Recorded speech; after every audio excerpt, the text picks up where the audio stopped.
Ayan, sa gustong gumamit ng screencast, ito, nagsiset tayo.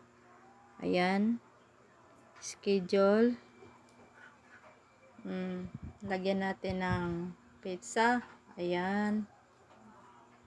Ganyan lang paggamit ng screencast. Ayan, sa time tayo.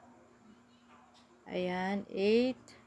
Lagyan natin ng 8. Kasi nandiyan na naman yung 8 AM. Okay. Tapos, open natin yung advanced settings. Open tayo ng harang dyan. At saka, open natin yung horizontal.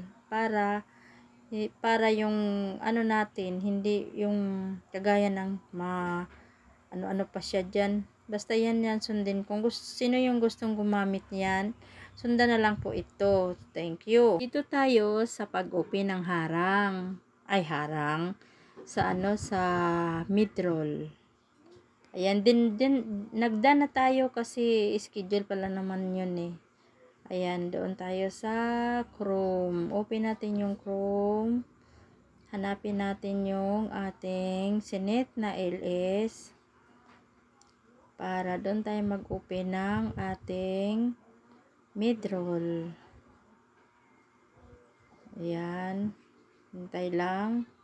Huwag masyadong magmadali. Ayan. Sundan lang kung anong pinindot. Ayan, hinahanap pa. Hinahanap natin yung ating siniset. Nag-set tayo ng Nag-set tayo. Ayan na.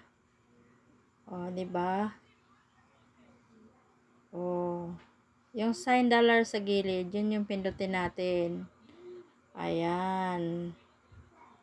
Ayan, sa orange na yan. Ayan, may box sa orange na yan. Inopen natin. Yung kasunod talaga sa orange na kulay na yan. Ayan.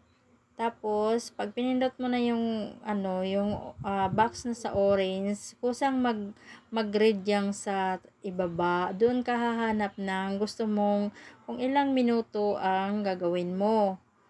Tapos, may save na din sa taas. Ayan, tingnan lang. Ayan. Diba? Yan lang po sa gustong gumamit ng mid-roll. Ayan, na-save na natin.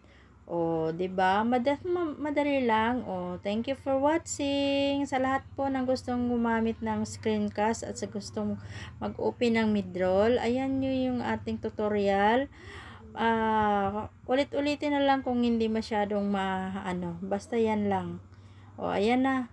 Inulit ko na lang yung pagbukas. Kasi hindi naman talaga siya kusang mag-red pag hindi mo napindot yung box na sa baba ng naka-orange na yan na box na tatlong red na orange na kulay. Diba? Thank you for watching. Hanggang dito na lang. Ayan yung ating thumbnail. Thank you.